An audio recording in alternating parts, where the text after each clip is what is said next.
Hoje é quarta-feira, dia 30 de abril, e o clima já é de expectativa no ar. Está começando mais um Giro de Notícias, o seu espaço dedicado à informação, à análise e principalmente à paixão que envolve o Botafogo. E hoje, meus amigos, é dia de estreia na Copa do Brasil. O Glorioso entra em campo pela terceira fase da competição nacional para encarar a equipe do capital do Distrito Federal no estádio Newton Santos em um confronto que à primeira vista pode parecer tranquilo, mas que exige, acima de tudo, seriedade. O favoritismo é todo do Botafogo, e não há como negar isso. Afinal, estamos falando de um clube tradicional, com peso histórico, elenco superior e uma torcida apaixonada que sempre espera mais. Mas se há algo que o futebol ensina com frequência, é que nenhum jogo está ganho antes de a bola rolar. E esse é o ponto central da nossa cobertura de hoje. Respeito ao adversário, atenção aos detalhes e o compromisso com o bom futebol. O Botafogo vem de uma atuação extremamente convincente no último sábado, quando venceu o Fluminense no Maracanã. Foi um clássico de respeito, e o desempenho da equipe deixou uma impressão bastante positiva. Mas o que vimos naquela tarde precisa deixar de ser uma exceção e se tornar a regra. Não adianta apresentar um futebol de alto nível em um jogo e no seguinte cair em apatia. A temporada é longa, as competições são duras e os objetivos ambiciosos. Para alcançá-los, é necessário manter o ritmo, a concentração e, sobretudo, a competitividade. O jogo contra o Capital pode parecer um compromisso menor, mas é o tipo de partida em que a postura diz muito sobre a maturidade de um elenco. Encarar com seriedade um adversário tecnicamente inferior é sinal de respeito, mas também de inteligência, porque a história recente da Copa do Brasil já mostrou, e ontem foi mais uma prova disso, que times considerados pequenos podem surpreender se o oponente não estiver 100% focado. E quando falamos de seriedade, falamos também da abordagem do torcedor. Sim! É natural que você, que acompanha o Botafogo com paixão, esteja confiante na vitória. É natural até mesmo cogitar um palpite sobre o placar, tentar acertar quem será o autor do primeiro gol, imaginar uma goleada. Mas aqui vai um lembrete importante. Se você pretende fazer uma aposta, que seja com responsabilidade. O jogo é uma forma de entretenimento, não uma ferramenta para enriquecimento. A emoção faz parte da torcida, da expectativa antes do apito inicial. Mas as apostas precisam ser feitas com cautela. Nunca comprometa seu orçamento mensal. Utilize valores baixos que não farão falta no fim do mês. 2, 5, 10 reais. No máximo. E mesmo assim, com total consciência de que o mais provável é que o resultado seja imprevisível, porque afinal, isso é futebol. Voltando à nossa preparação para o jogo de hoje, o Botafogo entra em campo como amplo favorito. É verdade, mas há um detalhe que precisa ser considerado: o planejamento da equipe. Existe a possibilidade de que o técnico opte por uma formação alternativa, poupando alguns jogadores que vêm de uma sequência pesada de jogos. Isso significa que nomes como John na lateral direita, Matheus Ponte na zaga ao lado de Jair e a possibilidade de Alexander Barbosa ou David Ricardo ocuparem a lateral esquerda ao lado de Alex Telles ganham força. No meio, o treinador pode escolher entre Gregory e Alan para compor a primeira linha, além de Marlon Freitas ou Patrick de Paula como opção mais avançada. Nas pontas, talvez Arthur entre para dar descanso a Savarino, enquanto Jefinho pode aparecer no lugar de Matheus Martins. A dúvida sobre quem será o companheiro de ataque de Triani também permanece. Igor Jesus, Juan Cruz ou talvez Cauã Lindes. São decisões que fazem parte da rotação do elenco, mas que não anulam a responsabilidade dos atletas que entrarem em campo. Não importa se o adversário é o capital. Quem veste a camisa do Botafogo precisa, acima de tudo, honrá-la. O momento é de crescimento para o clube. A vitória contra o Fluminense foi um sinal de que o time tem qualidade, mas é preciso consolidar esse momento. Hoje, às 19 horas, no estádio Newton Santos, a bola rola pela terceira fase da Copa do Brasil. O adversário é menos tradicional, mas isso não pode gerar acomodação. A Copa do Brasil é traiçoeira. Já vimos clubes grandes sucumbirem diante de equipes menores, e tudo começa com uma atitude displicente. O Capital vem de uma campanha sólida no Campeonato Brasiliense, onde somou 9 vitórias, 7 empates e apenas 2 derrotas em 18 jogos.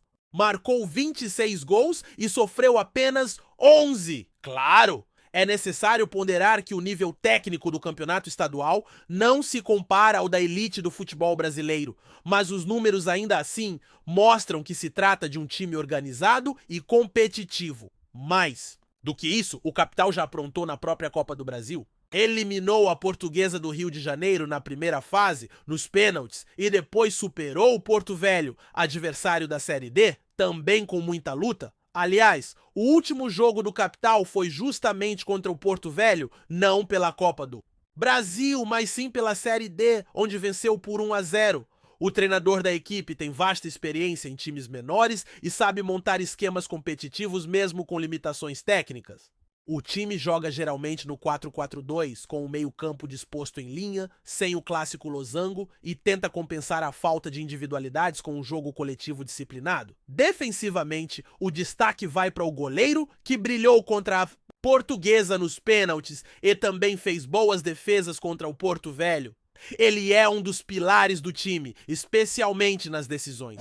E por mais que o Botafogo tenha mais posse, mais técnica e mais torcida, um goleiro inspirado pode equilibrar uma partida que, na teoria, parece desequilibrada. O Capital também costuma errar na saída de bola quando é pressionado, o que pode ser uma brecha a ser explorada pelo Botafogo. Mas aqui entra um detalhe tático. Como o adversário deverá ter muito pouco a posse da bola, é possível que essas situações de pressão na saída não ocorram com tanta frequência, já que o Capital tende a se fechar no campo defensivo, tentando sair apenas em passes curtos e controlados. Isso exige atenção redobrada do setor ofensivo do Glorioso. Uma vulnerabilidade clara do time do Distrito Federal está pelo lado direito da defesa. O lateral que atua por ali é experiente, já passou por clubes da primeira divisão, mas hoje joga em um estilo mais ofensivo, o que gera dificuldades na recomposição. Como resultado, o lado direito acaba ficando mais exposto,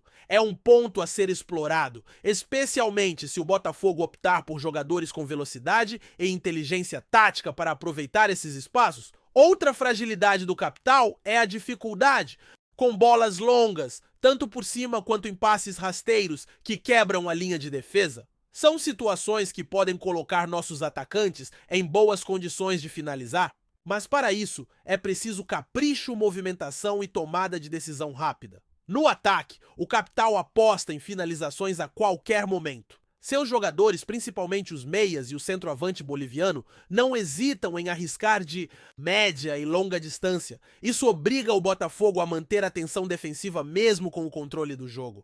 É comum ver o Capital tentando surpreender com chutes que, embora muitas vezes sem direção, em algum momento podem oferecer perigo. A bola parada, os cruzamentos improvisados e a tentativa constante de encontrar o centroavante no segundo poste são armas que o time adversário costuma utilizar.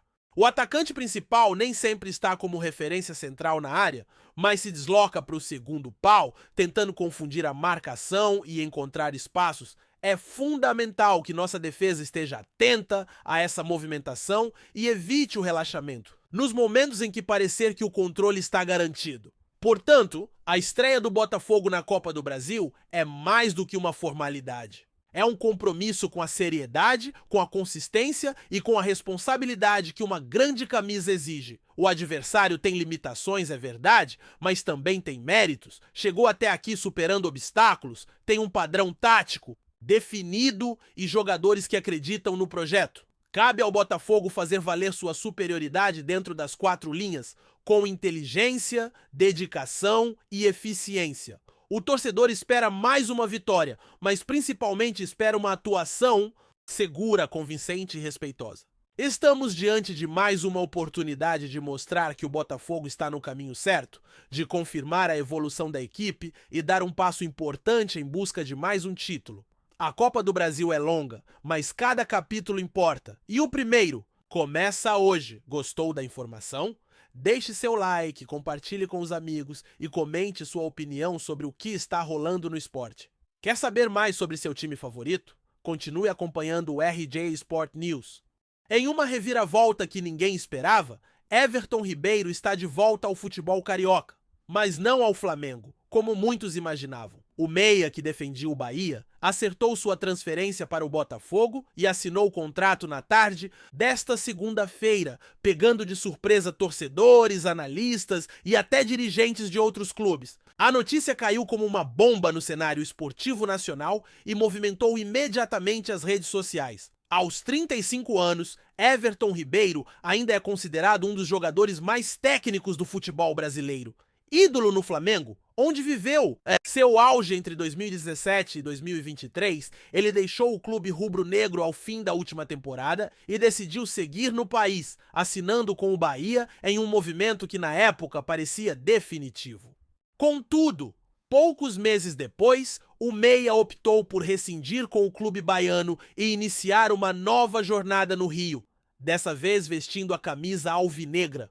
O Botafogo, que já vinha sendo cobrado por reforços de peso e experiência, surpreendeu o mercado ao costurar em sigilo absoluto o acordo com o jogador. A diretoria alvinegra agiu com rapidez e, segundo fontes ligadas ao clube, contou com o aval de John Textor para investir no veterano, que chega para ser uma liderança no grupo e, principalmente, elevar o nível técnico do meio-campo. A contratação causou espanto não apenas pela mudança repentina de clube, mas também pelo fato de Ribeiro ter optado por um time que, recentemente, virou rival direto do Flamengo na disputa pela liderança do futebol carioca e pela vaga na Libertadores. A movimentação do meia é vista como um recado claro: ainda há lenha para queimar, e ele pretende ser protagonista novamente. Everton Ribeiro será apresentado oficialmente nos próximos dias e já iniciou treinos leves com o elenco. A torcida do Botafogo, que clamava por nomes de impacto, agora tem motivos de sobra para se empolgar. E o Campeonato Brasileiro, por sua vez, ganha um novo ingrediente de emoção. Obrigado por assistir ao RJ Sport News. Se você quer estar sempre atualizado sobre o que acontece no Rio, inscreva-se no canal e junte-se à nossa torcida. Até a próxima e que venham mais vitórias para os nossos times.